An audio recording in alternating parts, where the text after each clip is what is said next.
First responders have ruled out the biggest threat to the community, and that there is no bomb on scene. This is where developer Robbie Lee says he will build it and where they will definitely come. Take a look at the big picture. More than 250,000. Well, it's an all-out flag fight. Take a look for yourself as a crowd of more than a dozen people are here on Veterans and El Prado. I'm NBC2's George Solis reporting in Havana with a look at the people, the culture. Drones have seemingly limitless possibilities, giving anyone a unique perspective on just about anything. We've learned there's actually a term for what this group is doing. It's called doxing. Now, believe it or not, they say the algae outbreak of 2005 was actually a lot worse than this. Apparently, my shoes are also quite the talker. Guys, I'm having a blast here. You can see divers from the Cape Coral Police Department in the canal here off Northwest 11th Terrace. I want to give you a better look at how this scene has played out all morning and afternoon. It started here at Mariner High School. As the temperature drops, concerns for farmers' growth. See, this gentleman is going into the community. Probably a good idea to have a truck that high off the ground to get back there.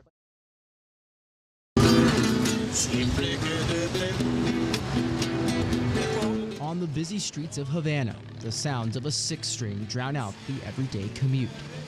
It comes from performer Vidal Lopez. International star. Yeah. Yes. Perhaps it's why he refused to keep playing unless I gave him $5. It wouldn't be the last time someone tried to get a quick buck from me, but in communist Cuba, one can hardly blame a guy for trying. It doesn't matter if the person is white or black. The cab driver needs to be a professional. Others, like cab driver Ricardo Zamora, prefer a less invasive way of earning money. Me with my car. I don't want another. And if you take a look at the condition of his 1957 Chevy Bel Air, few car enthusiasts would argue. I got it in rough shape, and little by little I fixed it up. Not as a hobby, but as a necessity. Now, it's of no consequence to him what attention his cab attracts from tourists as long as they pay. However, the promise of more Americans and more money isn't easy to ignore. As long as there is evolution amongst both countries and there is no violation of law, there can be evolution. It's no surprise no one wants to get left behind. If you don't fix it, you don't make money. Now this is a car collector's dream. You're looking at a 1957 Dodge Kingsway. Now the owner is in the process of repairing it. He is a taxi driver. He says it's been broken for about a month, so he's very eager to get it back on the road because this is a way that a lot of Cubans make a living here in Havana. An alternative, bringing business right to your door. We are very excited, very happy because we was suffering many years. For the last 4 years, entrepreneurs like Lisette Barrios have started to rent out rooms in their homes, like she did for me.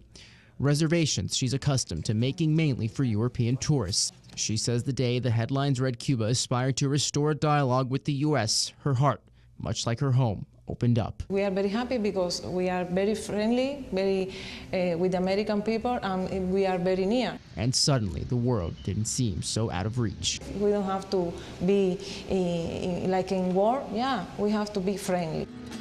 A message that seems to resonate throughout the city. But will it work? As the popular Cuban song will tell you, perhaps, perhaps, perhaps. In Havana, Cuba, George Solis, NBC2. Any other day, I'm told, this bike, this green bike behind me that you see, would be ridden by Andrew Faust around this neighborhood. I'm told his laughter would echo through these streets. Tragically, not tonight. And that has sparked outrage in this community with a plea. The violence needs to stop. A 5-year-old. For what godly reason would they have to do that? Yes, it hurts. Across the board, it's unanimous. That was a tragedy. The death of 5-year-old Andrew Faust is the last straw. You don't deserve it. God didn't take his life, someone else did. As hard as his death is for the community, it's harder for the family. He'll be outside almost every day, all day. Like, just... Today we spoke to Andrew's older brother, Derek Simpson, who, like everyone else in this community, is seeking justice for Andrew. Y'all need to let me know what's going on, man, because I don't like how somebody killed my little brother.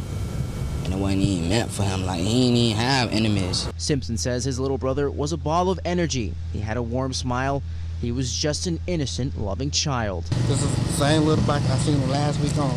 Today, at the family home, Andrew's cousin Javante Mabin stopped by to pay his respects with a letter. On the card, it said, today, tomorrow, and forever, you will always live on, and we'll always think about you. Now that letter sits here along with other trinkets that make up this memorial you see behind me. The family's plea echoes that of police. If you know anything, let them know. Reporting live in Fort Myers, George Solis, NBC2. Well, tonight, State Representative Dane Eagle says he should be held accountable for his actions. He also offered an apology. Reactions similar to ones made by former Congressman Trey Radel back when he was in the hot seat. NBC2 getting the explanation you deserve from Cape Coral State Representative Dane Eagle. I regret the event immensely. There are two sides to every story. According to Tallahassee police, it was after Eagle left his Taco Bell on West Tennessee Street. They followed him along the road and they watched as he veered, sped, nearly striking curbs before running a red light and eventually pulling him over. Police say Eagle refused to take field sobriety tests. Accountable. I am accountable for my actions. I get that. I look forward to sharing those in the near future. But the 30-year-old tells NBC2 that explanation in the near future won't likely come until the end of the legislative session. My focus right now, just to be clear to everyone back home, I was sent here to do a job. A job many told us they don't want him to have if he's found guilty. We asked Eagle to address those concerns. What do you have to say to the people of Southwest Florida, though, individually, who are getting pretty tired of seeing, the people that they elect get into trouble? Yeah, I am sorry for the situation I am in. And again, there are two sides to that story, and I look forward to sharing more. But I am sorry that this situation is even an issue. Now, today we were only given a few minutes with the state representative, but he says he looks forward to being fully transparent to the people of Southwest Florida when he gets back home. Reporting live outside the state capitol tonight, George Solis, NBC2. Oh yeah, they're certainly quite large, but right now this is what some residents would like to see. No iguanas on their property. Now, some of them tell me they've tried just about everything to try and get rid of them, but they simply won't budge. They say the city hasn't been much help, so they don't know where else to turn. We're really scared. Some Cape Coral residents fear an iguana invasion. I'm getting a little bit afraid of the large ones. Judy Ross says lately trying to deal with the reptilian infestation has been driving her a little mad. The garbage can lid doesn't work anymore. I now have a frond. I had a rake, which I scrape along the bottom to make the noise from the gut. You feel like a fool sometimes. Ross says the large, dark, scaly creatures have become a growing problem over the last year for one major reason in this southeast Cape Coral neighborhood. Right now, the biggest concern caused by these iguanas can be found right behind the seawall. Residents say their digging could be putting them in jeopardy. Their fear, the walls could cave in. City officials say they know all about the iguanas. They tell us because they're everywhere in the city and not considered a nuisance, they won't bother trapping them. Fortunately, seawall experts say homeowners have little to worry about. Unless these iguanas are the size of Godzilla, I don't think there's going to be anything that those small lizards can dig behind the wall to cause any structural damage. Some in this neighborhood say that's good to hear because they don't mind their scaly guests. I don't personally consider them a nuisance. For me, they don't bother me, so I don't bother them. But others like Ross say they're willing to try anything if it means getting results. I tried garlic, and they just walked around the garlic. So here's the deal. Florida Fish and Wildlife officials say you are allowed to trap and kill the iguanas, but there are some restrictions. For one, you're not allowed to poison them. They say the best thing to do is if you see them on your property to contact FWC. We are live in Cape Coral tonight. George Solis, NBC2. To appreciate running a successful business, looking back on tough times is pretty common practice. At Gwendolyn's Cafe in downtown Fort Myers, it's part of the job. We opened in 2010. There was no one at this end of First Street. You could see the tumbleweeds blowing down the road. A challenge? Sure, but in time, overcome. Now, order after order blows in.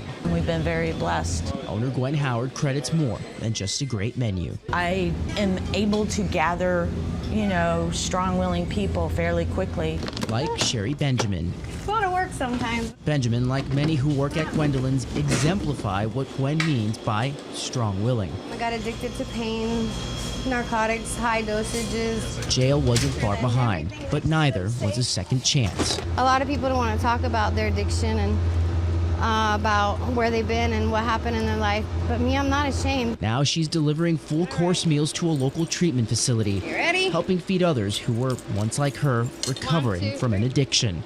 There's a big life out there, and if you really want it, you can achieve it, you know. I'm prime example. I lived on the street, ate out of dumpsters, and was people call a street variety crackhead.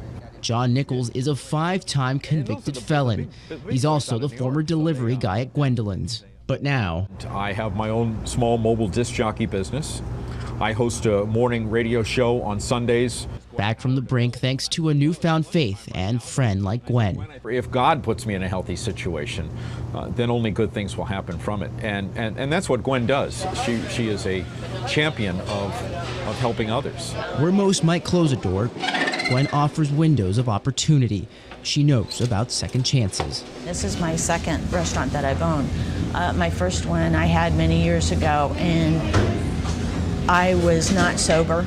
I was a miserable mess. Gwen is a recovering alcoholic. When it became time to restart her life, it was evident success meant more than just keeping the lights on. I knew who I needed to keep around me.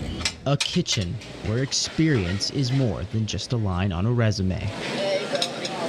In Fort Myers, George Solis, NBC2.